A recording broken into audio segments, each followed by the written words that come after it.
আউযু বিল্লাহি মিনাশ শাইতানির রাজিম।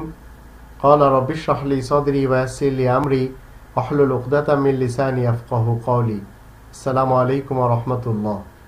মূর্খ হুজুরেরাই ওয়াজে বলেন সকল নবীরাই ছিলেন ছাগলের রাখাল। এই উক্তিটি মূলত সকল মূর্খ বক্তা হুজুরদের পক্ষ থেকে যারা শ্রোতা রয়েছে তারা শুনে থাকেন। অথচ কোরআনে 2 নম্বর সূরা আল বাকারার 213 নম্বর আয়াতে আল্লাহ বলে দিয়েছেন সকল নবীদেরকে আল্লাহ এই আল কিতাব দিয়েছেন। এই কোরআন সকল নবীদের কাছে ছিল। সব নবীরা যদি মূর্খ হুজুর এবং নাস্তিক বক্তাদের মতে ছাগলের রাখাল হয়ে থাকেন, তাহলে চক্ষু হাসপাতাল, দাতব্য চিকিৎসালয় বানিয়েছিলেন ঈসা রাসূল, প্লেন তৈরি করেছিলেন তিনি, মানব উপকার করেছেন তিনি, এসব বলবে কারা? 3 নম্বর সূরা আলে ইমরান এর 49 নম্বর আয়াতে আল্লাহ বলে দিয়েছেন দাউদ নবী ন্যায় বিচারক চিফ জজ ছিলেন। এই কথাটি 38 নম্বর সূরা সোয়াদ এর 26 নম্বর আয়াতে লেখা রয়েছে।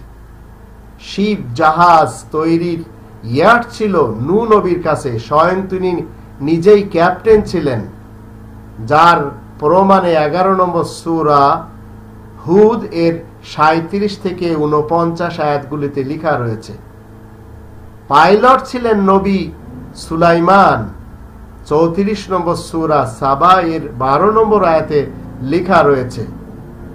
সালাদ এবং উৎকৃষ্ট খাবারের জন্য উত্তম কৃষি শিখিয়ে গেছেন নবী মুসা, এর প্রমাণে 2 নম্বর সূরা আল বাকারার 61 নম্বর আয়াতে লেখা রয়েছে।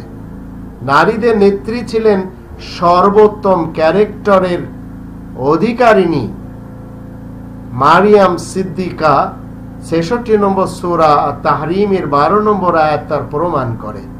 এগুলির জন্য মৌলবী বক্তারা কখনো ভাড়ায় চলে না, তারা শুধুমাত্র আবর্জনামূলক কথাবার্তা নবী রাসূলদের ব্যাপারে বলে।